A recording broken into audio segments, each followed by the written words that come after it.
Allot மணி சேனலுக்கு வருக வருக. நான் செபி ரெஜிஸ்டர்டு ஃபினான்ஷியல் அட்வைசர் கிடையாதுங்க. நான் எஜுகேஷனல் பர்பஸுக்காக என்னுடைய பர்சனல் எக்ஸ்பீரியன்ஸை நான் ஒரு 20 வருஷமாக மார்க்கெட்டில் இருக்கேன். அதை தான் உங்கள்கிட்ட ஷேர் பண்ணுறேன். நீங்கள் எந்த முடிவு எடுக்கிறதா இருந்தாலும் உங்கள் நிதி ஆலோசகரை அணுகி அதுக்கப்புறம் பணத்தை போடுறதை பற்றி முடிவு பண்ணுங்கள். நன்றி. அலாட் மணி சேனலுக்கு வருக வருக. இந்த சேனலுக்கு இன்னும் நீங்கள் சப்ஸ்கிரைப் பண்ணலைன்னா தயவு செஞ்சு சப்ஸ்கிரைப் பண்ணிக்கோங்க. பெல் பட்டனையும் கிளிக் பண்ணிக்கோங்க.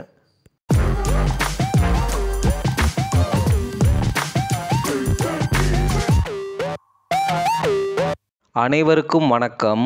ஒரு ரைட்டான ஸ்டாக்கை ரைட்டான ப்ரைஸில், ரைட்டான டைமில், ரைட்டான குவான்டிட்டியில், ரைட்டான அளவில், சரிங்களா? உங்களால் குவான்டிட்டியை தான் நான் அளவுன்னு சொன்னேன்.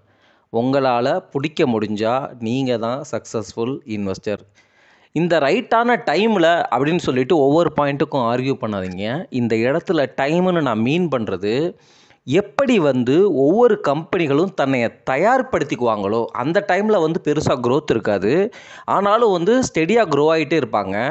அந்த தயார்படுத்துதல் எதுக்காக இருக்கும் அப்படின்னு பார்த்தீங்கன்னா, க்ரோத் ஃபேஸு, அந்த எக்கானமி, மேக்ரோ எக்கானமி அவங்களுக்கு சாதகமாக அமையும் பொழுது இவங்க நல்லா தயார்படுத்தி இருக்கிறதுனால அந்த மார்க்கெட்டில் ரொம்ப ஃபாஸ்ட்டாக மார்க்கெட்டை சேல்ஸை சூப்பராக பிடிச்சி அதுக்கப்புறம் க்ரோத்தை காட்டுவாங்க. இதை தான் ஒரு ஜென்ரிக்காக ஒரு எக்ஸாம்பிளோட சொல்கிறேன். இதை தான் டைம் அப்படின்னு சொல்கிறேன். குவான்டிட்டியுமே நீங்கள் ரைட்டான டைம் அப்படின்னா ஒரு பாயிண்டெல்லாம் கிடையாது. ஒரு 1 to 2 இயர்ஸ் அப்படிங்கிற பீரியடில் நீங்கள் 1-2 அக்குமுலேட் பண்ணுவீங்க. இது ஷார்ப்பு, எக்ஸாக்டாக பெர்ஃபெக்ட் பாயிண்டில் பிடிச்ச உடனே பயங்கரமாக மேலே ஏறும் அப்படியெல்லாம் கிடையவே கிடையாதுங்க. ஒரு ஸ்டாக் மார்க்கெட்டில் நீங்கள் எந்த ஸ்டாக்கினுடைய பேட்டர்னை வேணாலும் எடுத்து அனலைஸ் பண்ணி பாருங்கள். 4 வருஷம் ஃப்ளாட்டாக கிடக்கும், அதுக்கப்புறம் மேலே போயிருக்கும், அதுக்கப்புறம் ஃப்ளாட்டாக கிடக்கும், அதுக்கப்புறம் மேலே போயிருக்கும், சரிங்களா? அந்த வாலட்டாலிட்டி இருக்கும். அந்த வாலட்டாலிட்டியை நீங்கள் எப்போ ஒரு ரேஞ்ச் பவுண்டு மார்க்கெட்டில் ஒரு 3 to 4 இயர்ஸ் அந்த பீரியடில் 1-2 அக்குமுலேட் பண்ணுறீங்கல்ல, அக்குமுலேட் பண்ணும் பொழுது உங்களுக்கு இந்த மேஜிக், இந்த மாதிரி ஃபண்டமெண்டல் அனாலிசிஸில் பிடிக்கிற ஸ்டாக்கினுடைய மேஜிக் ஓவர் த பீரியடில் உங்களுக்கு சூப்பராக தெரியும். ஐ எம் வெரி ஷுர் நீங்கள் எல்லாருமே இந்த மேஜிக்கை இன்னமும் அனுபவிச்சிருக்க மாட்டீங்க அப்படிங்கிறது தான். ஏன்னா இதுக்கு ஒரு 10 வருஷமாக தான் ஆகும் குறைஞ்சது.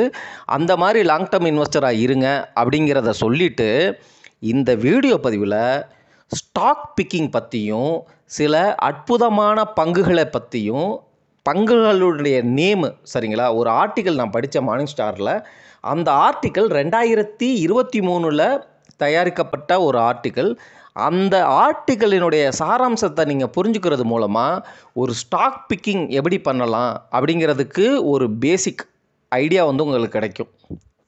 இந்த ஆர்டிக்கலில் என்ன சொல்கிறாங்கன்னா, இது பப்ளிஷ் பண்ணப்பட்டது ஜூலை மாதம் 2026. அவங்க என்ன சொல்கிறாங்க அப்படின்னா, ஸ்டாக் பிக்கிங் அப்படிங்கிறது ஈஸியான விஷயம் கிடையாது. It's about analysis. நம்ம பேசுகிற fundamental analysis, top level, bottom level, quality, quantity. அதாவது குவான்டிட்டிங்கிறது quantitative analysis and qualitative analysis அப்படிங்கிறத சொல்லுவாங்க. அதில் தான் நம்ம சேனலில் டாப் லெவல், பாட்டம் லெவல்னு சொல்லிகிட்டே வர்றோம்.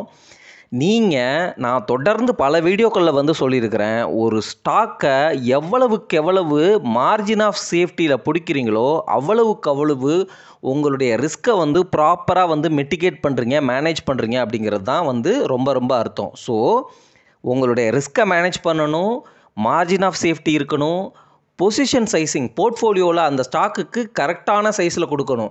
நல்ல வேல்யூவேஷனில் இருக்கிற சூப்பரான பங்கு அப்படிங்கிற பட்சத்தில் கம்மியான அலோகேஷன் கொடுத்துட்டு நல்ல வேல்யூவேஷனில் வாங்காமல் விட்டுட்டீங்க அப்படின்னாலும் தப்பு. அதிக விலையில் இருக்கிற ஷேரை அதிகமாக வாங்கினாலும் தப்பு. புரியுதுங்களா?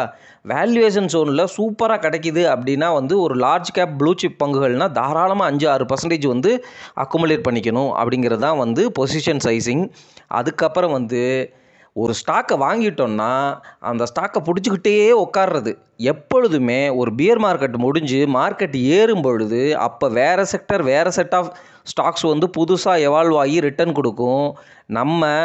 நம்மளுடைய தோல்வியை ஒத்துக்கிட்டு நம்மளுடைய ஈகோவெல்லாம் விட்டுட்டு எந்த ஸ்டாக்கு லாஸோ அந்த ஸ்டாக்கினுடைய fundamental analysis, fundamental shift, results எப்படி கொடுக்குறாங்க அப்படிங்கிறத பார்த்துட்டு அந்த ஸ்டாக்கை விற்கணுமா, போர்ட்ஃபோலியோவில் வச்சுக்கணுமா அப்படிங்கிறத அனலைஸ் பண்ணி அந்த ஸ்டாக்கை விட்டு வெளியேறி நல்ல ஸ்டாக்குக்கு மூவ் ஆகிறது வந்து தவறே கிடையாது அப்படிங்கிறதையும் சொல்லிக்கிறேங்க. இப்போது முக்கியமான சில பங்குகளை பற்றி பேச போகிறேன், தொடர்ந்து கேளுங்க. ஒரு 20 வருஷத்துக்கு வருஷா வருஷம் ப்ராஃபிட் க்ரோத்தை காட்டுன ஸ்டாக்ஸ் எத்தனை இருக்கும் அப்படிங்கிறத உங்களால் கெஸ் பண்ண முடியுதா? ப்ராஃபிட் க்ரோத்துனா உங்களுக்கு புரியுதுங்களா? இந்த வருஷம் நான் 100 கோடி பண்ணேன்னா அடுத்த வருஷம் 101 கோடியாவது பண்ணியிருக்கணும். அதுக்கு அடுத்த வருஷம் 110 கோடி, 115 கோடி, இப்படி 20 வருஷத்துக்கும் ப்ராஃபிட் க்ரோத்தை வருஷா வருஷம் காட்டுன ஸ்டாக்ஸு இந்தியன் ஸ்டாக் மார்க்கெட்டில் எத்தனை இருக்கும்னு நீங்கள் நினைக்கிறீங்க? 7000 கம்பெனிகள் இருக்குது, சரிங்களா? நான் பேசுகிறது 2023 டேட்டாவை கொண்டு, அடிப்படையாக கொண்டு. எத்தனை ஸ்டாக்கு இருக்கும் அப்படின்னு கேட்டிங்கன்னா ஒரே ஒரு ஸ்டாக்கு, அந்த ஸ்டாக்கினுடைய பெயர் HDFC பேங்க் அப்படிங்கிறத புரிஞ்சுக்கங்க. அதுக்கப்புறம் 10 வருஷம், சரிங்களா? அதாவது 2013 டு 23 அப்படிங்கிற 10 வருஷம் பீரியடில் எவ்வளவு ஸ்டாக்ஸ் வந்து ப்ராஃபிட் க்ரோத்தை எவ்ரி சிங்கிள் இயர், சரிங்களா, காட்டியிருக்கிறாங்க அப்படின்னு நம்ம கேட்குறோம். முன்னாடி பேசுனது 20 வருஷம் பீரியடில் எத்தனை ஸ்டாக்கு வருஷா வருஷம் ப்ராஃபிட் க்ரோத் கொடுத்தாங்க அப்படிங்கிறப்போ ஒரே ஒரு ஸ்டாக்கு. இப்போது 10 வருஷத்தில் எத்தனை ஸ்டாக்கு வருஷா வருஷம் ப்ராஃபிட் க்ரோத் கொடுத்தாங்க அப்படிங்கிற கேள்வியை கேட்டால் வெறும் 16 கம்பெனிகள் தான் கொடுத்துருக்குறாங்க. வெறும் 16 கம்பெனிகள். எந்தெந்த கம்பெனிகள் அப்படின்னு கேட்குறீங்க, அதானே? தொடர்ந்து கேளுங்க. 10 வருஷத்துக்கு வருஷா வருஷம் க்ரோத் காட்டின கம்பெனிகள் பெயர் Asian paints, associated alcohol and breweries, BDH industries, Bharat Rasayan, Canfin homes, Dynacon systems and solutions, HDFC bank, Kotak Mahindra bank, Lincoln pharma, Lux industries, மால்கம், Medicamen biotech, Morepen laboratories, power grid corporation of India, RACL Geartech, Vipul organics. இப்போது இதில் வந்து நம்ம வந்து தொடர்ந்து சில கம்பெனிகளை பற்றி பேசியிருக்கிறோம். இந்த கம்பெனிகளை வந்து இப்போ நீங்கள் போய் எடுத்து பாருங்கள், அனலைஸ் பண்ணுங்கள். பப்ளிக் செக்டர் கம்பெனியெல்லாம் வந்து கழிச்சிருங்க. இப்போது இந்த கம்பெனிகளுடைய ஃபண்டமெண்டல்ஸ் எப்படி இருக்குது அப்படிங்கிறத பாருங்கள், ரிசல்ட்ஸை பாருங்கள். ஏன்னா 23க்கும் 25க்கும் இடையில் 2 வருஷம் கேப் இருக்குது. இந்த கம்பெனிகளுடைய பங்குகளை அனலைஸ் பண்ணுறது மூலமாக உங்களுக்கு நல்ல வாய்ப்பு வந்து இந்த பியர் மார்க்கெட்டில் கிடைக்கலாம். ஆனால் இந்த கம்பெனிகளை நான் மானிட்டர் பண்ணுறதும் கிடையாது. நான் என்னுடைய போர்ட்ஃபோலியோவில் பெரும்பான்மையான பங்குகள் இல்லை, 1-2 பங்குகள் வந்து இதில் நான் சொன்ன பேரில் வந்து என்னுடைய போர்ட்ஃபோலியோவில் இருக்குது. ஆனால் இது ஆர்டிக்கலில் இந்த பேரெல்லாம் கொடுத்துருக்குறாங்க, அதனால் படிக்கிறேன். இந்த ஸ்டாக்கை பற்றியெல்லாம் எனக்கும் வந்து பெருசாக தெரியாது. பெருசாக தெரியாதெல்லாம் இல்லை, தெரியாது அப்படிங்கிறத வந்து சொல்லிக்கிறேன். இந்த 16 கம்பெனிகள்லேயும் சில அற்புதமான கம்பெனிகள் வந்து போயிடுச்சு. என்ன கம்பெனி? TCS. ஒரே ஒரு வருஷம் ஃபினான்ஷியல் இயர் 21 வந்து அவங்களுடைய ப்ராஃபிட் க்ரோத்தை காட்டலை, அதனால் அவங்க இந்த லிஸ்ட்டில் வரலை. சுப்ரீம் இண்டஸ்ட்ரீஸும் வந்து அதே போல் ஒரு வருஷம் ஃபினான்ஷியல் இயர் 23 வந்து ப்ராஃபிட் டிக்ளைன் ஆச்சு, அதனால் வரல. இந்த 10 வருஷ பீரியட்லையும் 20 வருஷ பீரியட்லையும் வந்த ஒரே ஒரு ஸ்டாக்கு HDFC பேங்க்கு. அந்த HDFC பேங்க்கு அதுக்கப்புறம் வந்து படுத்தே கடந்து கன்சாலிடேட் ஆகிட்டுருக்கு அப்படிங்கிறத புரிஞ்சு கொள்ளுங்கள். அதுக்கப்புறம் HDFC பேங்க்கை பற்றி நீங்கள் தரோவாக ஒரு பேங்க் ஸ்டாக்கை எப்படி அனலைஸ் பண்ணுறதுன்னு நம்ம சேனலில் வீடியோ போட்டிருக்கோம். அதை பார்த்துட்டு HDFC பேங்க் அனலைஸ் பண்ணுங்கள். அதை கம்பேர் பண்ணி மற்ற பேங்குகள்லாம் எந்த அளவில் இருக்குங்கிறத கம்பேர் பண்ணி பேங்க் ஸ்டாக்கை பிடிக்கிறதுனா பிடிங்க. உங்களுக்கு பேங்கிங் செக்டர் புரியுது, பிடிச்சிருக்கு அப்படின்னு சொல்லிவிட்டு அடுத்த பாயிண்ட்டுக்கு நம்ம வந்து தொடர்ந்து பேசிடுவோம். ஸோ சம்மரியாக நான் என்ன சொல்ல வர்றேன் அப்படின்னா, 7000 ஸ்டாக்கு இருக்கிற நிஃப்டி எக்ஸ்சேஞ்சில் கன்சிஸ்டண்ட்டாக ஒரு கம்பெனினால் ப்ராஃபிட் கொடுக்க முடிகிறது அப்படிங்கிறது எவ்வளோ கஷ்டம் அப்படிங்கிறது உங்களுக்கே புரிஞ்சிருக்கு. 10 வருஷ பீரியடில் வெறும் 16 கம்பெனி, 20 வருஷ பீரியடில் ஒரே ஒரு கம்பெனி. ஸோ ஒரு பிஸ்னஸ் சைக்கிள் அப்படிங்கிறது வந்து பூம் அண்ட் பஸ் சைக்கிளாக தான் இருக்கும். ஒரு கம்பெனி அப்படிங்கிறது நெகட்டிவில் போயிட்டு மேலே வருவாங்க, பாசிட்டிவில் போயிட்டு கீழே போவாங்க. இந்த மாதிரிலாம் வந்து நடக்கும்.